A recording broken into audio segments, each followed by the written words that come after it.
हनुमान जी इतने शक्तिशाली थे कि वे रावण के पुत्र का वध कर सकते थे, लंका को जला सकते थे, तो सीता जी को उसी समय लेके क्यों नहीं आए? ये भी जल्दी में है।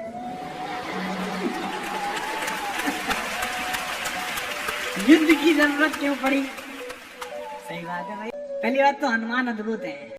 किसी भी संगठन में काम करो, किसी नौकरी में काम करो, इस बात का ध्यान रखना कि उसके कारण तुम्हारे कारण तुम है ही, और उसके कारण भी तुम हो। मैं देखता हूँ लोग मिलते हैं कि I did graduation from Oxford, then I did post graduation from Harvard, then working with government of India. मैंने कहा ये आखिरी बात सबसे अच्छी है, बाकी तो ठीक ही थी।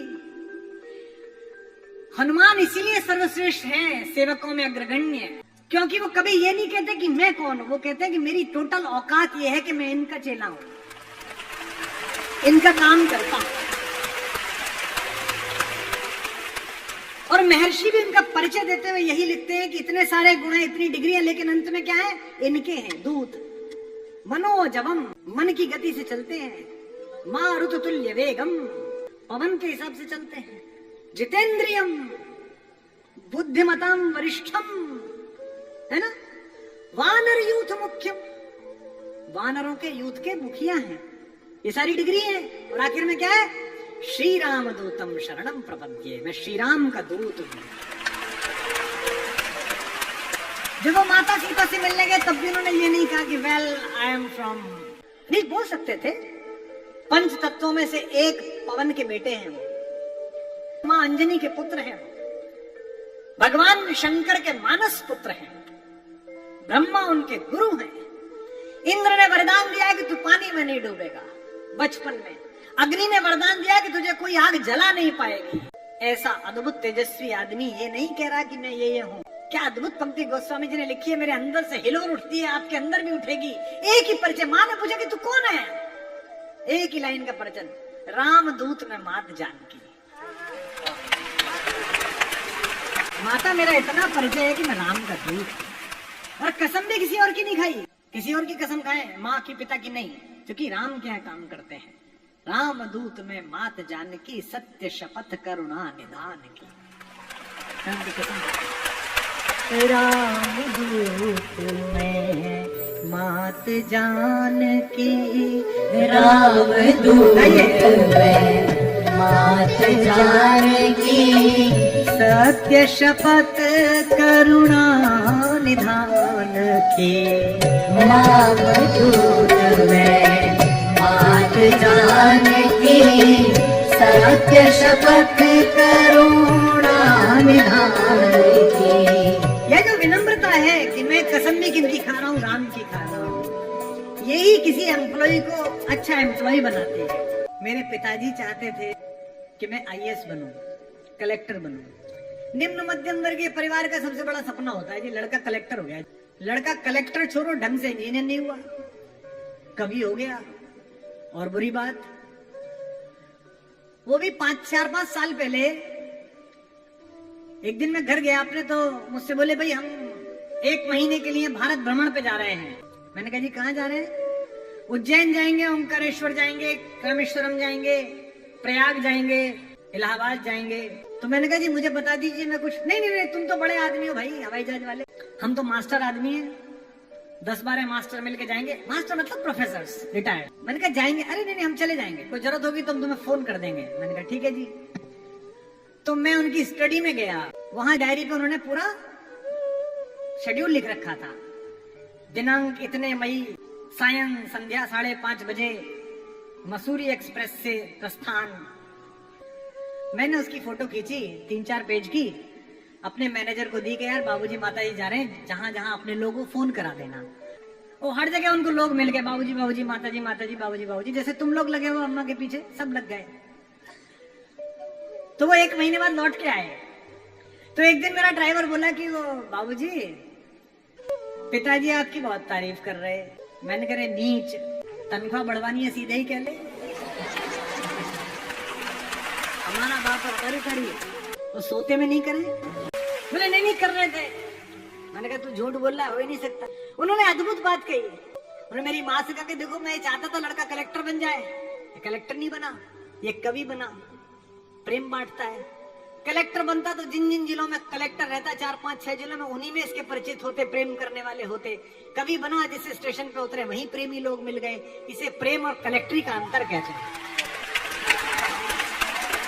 हनुमान को कलेक्टर नहीं बनना, हनुमान को प्रेमी बनना है राम का। ऐसी बड़ी विभूति के संकट हरने का काम मिल जाए तो भी बड़ी बात है।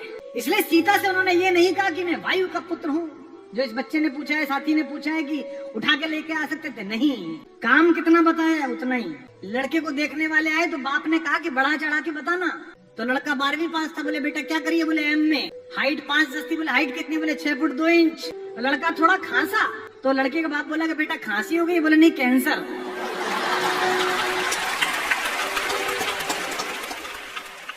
बढ़ा चढ़ा के बताना है। हनुमान को बढ़ा चढ़ा के नहीं बताना। मैं पवन का पुत्र हूँ, अंजनी का बेटा हूँ, बचपन में ही सूरज को खा गया। नहीं नहीं नहीं, एक लाइन का परिचय। राम दूत में मात जानकी, सत्य शपथ करुणा निधान की। और सीता का भी संकल्प देखिए। हमारी माँ का कल मुझे किसी ने लिख के भेजा कि साहब बीता जा रहा है दिन, ना सीता पर बोले ना उर्मिला पर। वो बैठी है, ये बात सच है। और इस प्रश्न को पूछने वाले मेरे भाई, जो अगली बात मैं कहना जा रहा हूँ उसमें हमारी माओ का सम्मान है। हनुमान की छोड़ो, अगर विश्व से आतंक का पर्याय रावण को मिटाने की योजना ना होती तो हनुमान छोड़ो, अपने यौवन के समय में पोछा लगाते समय उल्टे हाथ से शिव का पिनाक उठा देने वाली भगवती ही रावण का नाश कर देती। हनुमान की आवश्यकता ही नहीं। जिस मेरी माता में इतना साहस था कि घर में झाड़ू लगा रही थी, तो भगवान शंकर का धनुष उल्टे हाथ से उठाया और झाड़ू लगा दिया। महाराज ने देखा कि अरे ये क्या, तो मुझसे भी नहीं हिलता। तब उन्हें लगा कि देरी है। उस दिन उन्होंने संकल्प किया कि जो इस पर प्रत्यंचा चढ़ा देगा उसे मैं इस पुत्री का हाथ दे दूंगा। राघवेंद्र आए, विश्वामित्र ने कहा बेटा लेट्स ट्राई। उन्होंने ऐसी प्रत्यंचा चढ़ाई, वो टूट गया। और उसमें भाई साहब और उनके छोटे वाले। परशुराम ने पूछी कैसे टूटा? बोले इतने क्यों गुस्सा हो रहे हो, बचपन में हमने बहुत सारे तोड़े थे और तोड़ दिया। हाँ, ना फजीता हो वहाँ लक्ष्मण पैदा करा देते हैं। उनको देख के डर लगता रहता कि अब हुआ झगड़ा, अब हुआ झगड़ा। धनु ही सम त्रिपुरारी धनु। वो गुस्सा आया, बोले अच्छा धनु ही है? इतनी अद्भुत पराक्रमशीला भगवती, अगर वो ही चाहती तो वो ही नष्ट कर देती, लेकिन नहीं। इसका उद्देश्य ही ये था कि एक बार ये कौतुक हो, राम आए और पृथ्वी से इन अनाचारियों का नाश हो। इसका उद्देश्य ही है। जब अहंकार से भरकर गया रावण और माता से कहा कि देख, या तो तू मेरा प्रणय प्रस्ताव स्वीकार कर ले, अन्यथा मैं तुझे उठा के ले जाऊंगा बलपूर्वक। तो प्रसंग आता है कि सीता जी ने जिस चटाई पर बैठी हुई थी उसका एक तृण, एक टुकड़ा तोड़ा और आगे रख दिया और कहा कि मूर्ख, तू मुझे उठाएगा? तू इस टुकड़े को पार करके दिखा दे। चल। मेरे साथ एक प्रोफेसर साहिबा पढ़ाती थी। उन्होंने मुझसे पूछा कि आपको नहीं लगता कुमार जी कुछ ज्यादा हो गई? मैंने कहा नहीं।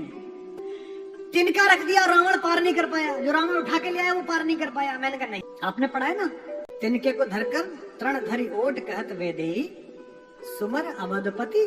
क्या धार्मिक जगह ने सब याद है। सुमिर अवधपति परम स्नेही। तिनका रखे का पार। अब जो बात कह रहा हूँ वो शायद आपके मन को छुए। माता सीता ने तिनका रखकर कहा कि पार करके दिखा। वो इसलिए नहीं कहा कि उन्हें ये नहीं पता था कि ये कितना बलशाली है। एक बात आप लोग भूल गए, तिनके को संस्कृत में भूमिज कहते हैं, भूमि से पैदा हुआ।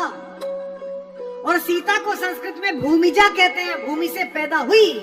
एक लड़की अपने पति के साथ भी इतना सुरक्षित अनुभव नहीं करती जितने अपनी भाई के साथ सुरक्षित अनुभव करती है। इसलिए उसने कहा कि ये तृण धरा हुआ है, ये तिनका धरा हुआ है। तृण धरियोट कहत वेदेही, तृण धरियोट कहत वेदेही, सुमरि अवधपति परम स्नेही।